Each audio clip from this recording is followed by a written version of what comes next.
Well, hello, and welcome back to Palgue One. I'm your instructor, Master Anthony Lerma, the founder of American Budo Kwan. This video is designed to help you learn, practice, and prepare for testing with the form Palgue One. This beginning segment is only to get oriented with the eye pattern and the directions of the form. More detail to follow. I'm going to stand just as you'd be standing, facing the head of your training area or facing your instructor. This is my left. The form is going to start to the left, then stepping forward. Then I'm going to cross step to complete this side of the form. That's the baseline. I'll return and finish it in a moment. Then I go back up the middle of the form. When I reach the end, with a big key up, I step around behind. Now I'm on the top of the line. I step forward, I cross step and step forward. This is the top of the eye pattern. Now I traverse back down the same line that I came up on. When I get to the end, I have to finish just like I started. I step around, I step forward, I cross step, I step forward. This is the eye pattern and the directions of Palgue One. Basic skills that we'll have to be able to use to complete the first 5 moves of our Palgue form. Starting with the front stance. Now, although this is considered a Taekwondo form by most people, its roots are heavily grounded in Okinawan and Japanese arts like Shotokan, where we have a more upright stance in our front stance. They would have a much wider and deeper stance, suitable for fighting on the short sandy beaches of Okinawa. Now, let's take a look at the front stance. The horse stance, I sidestep right or left, bending my knees, dropping my weight. The front stance is wide like a horse stance, but I C-step forward, loading my front leg, hips and belly to the front, all 10 toes pointing to the front. This is your front stance. 60 to 70% on your front leg for reversing for your pivot, or lightening the rear leg for a kick. Other moves that we have to know for this form, let's take a look at the C-step again, from the lateral this time.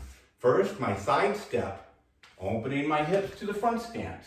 Then my C-step, gathering my weight, and then shifting my weight forward again. Next, we'll look at the cross step. For the cross step, I'll use a weapon illustration. As I C-step forward, and this technique, right, as this weapon is coming towards my center line or the right side of my body, I'm going to cross step to get my hips out of the way so that the technique can pass through to the other side. That's your cross step to a front stance. While we're talking about cross stepping in details, and I've got the weapons out, let's look at the crossing guard for the basic blocks. You're going to need this crossing guard, a very traditional movement that we don't see oftentimes in modern combative sports, where oftentimes we're punching with our hands up in a guard. Traditional martial arts and weapons training still find this move very valuable. If you look, my bottom hand right now is able to guard this entire lower portion of my body and sweep up, guarding this arm and guarding my face. My upper hand can also guard the upper quadrant of my body here and sweep down to guard this arm all the way outside of my frame. The crossing guard.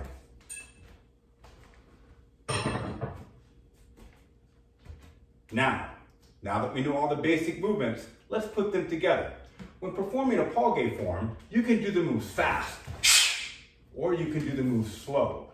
Doing them fast improves power, speed, and coordination. Doing them slow will work on your balance and transitional movements. Let's look at the movements slowly so we can see more detail. Shifting to the right, gathering with a crossing guard, guarding my body. Rotating my hips, sidestepping, low block in a front stance. Shifting the weight to the lead leg, it's already shifted in the front stance. Gathering, stepping, C-stepping to an outside block in a front stance. Now, the form is symmetrical, like a butterfly, the same on both sides. Let's complete the other side of the form. Pulling in, gathering, the weight is on my hip. Shifting, holding myself from my core, shifting, taking the torque off my knees and ankles as I rotate to a front stance low block. Move number 4, same as the other side, gathering, crossing, with the outside block. Now move number 5, going back up the middle, crossing guard, opening the hip, and move number 5, low block in a front stance. This gets us heading up the I pattern. Typically in Palgue forms, you'll have an I pattern. A baseline, a midline, a top line, returning back down the midline, and then repeating the baseline oftentimes. One more time, Palgue One.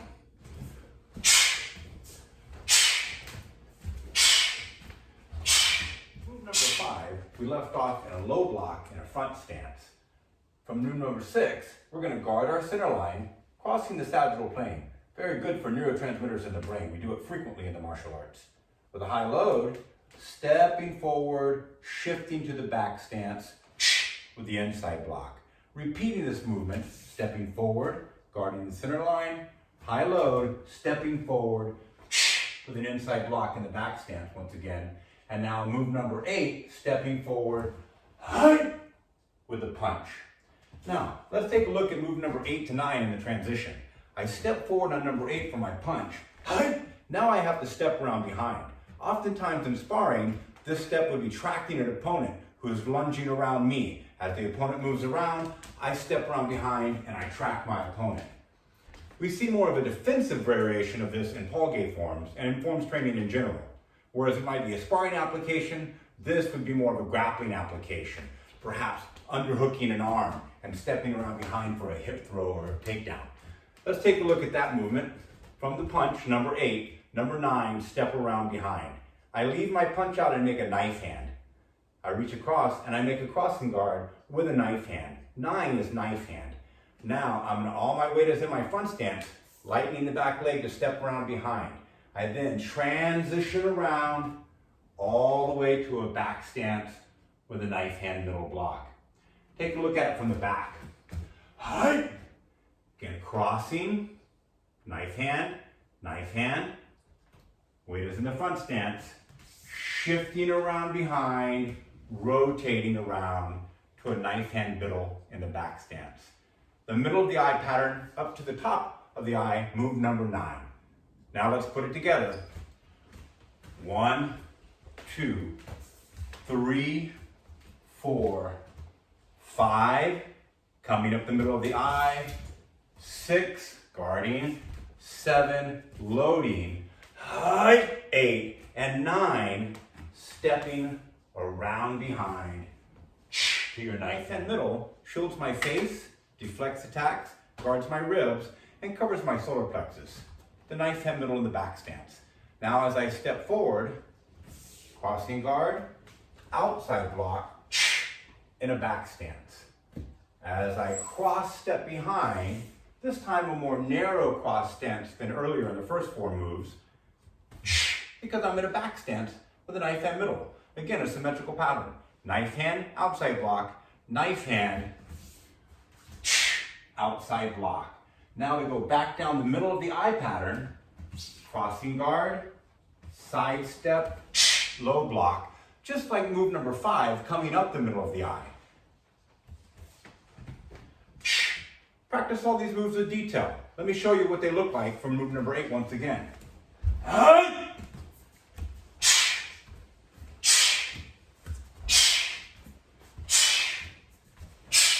Now let's take a look at traversing back down the middle of the I pattern and finally stepping around behind to get back on the bottom line that we started with. Move number 13 left us in a front stance and a nice low block. Now stepping forward, you might have noticed the pattern, outside blocks on the outside corners and inside techniques on the inside. We came up the middle with inside blocks. We go back down the middle with inside chops. Very similar, crossing the sagittal plane to guard the body, high load. Now as I step forward into a front stance, I deliver an inside chopping technique. Repeating again, stepping forward, guarding the center line, inside chop. And now, just like 8 was a punch, both ends of the middle line are symmetrical punches. Then all I have to do is crossing guard and step around behind. One more time. And I'm back on my baseline where I started Palgue One. Low block, outside block, low block, outside block. Remember the outside block rule. Every corner of the form has an outside block. That's the end of the line. You have to turn. Make a guard and turn with your guard. Remember the punch rule. Punches on both ends, symmetrical pattern. 8 and 16 with a key op, inner GL. And then step around behind.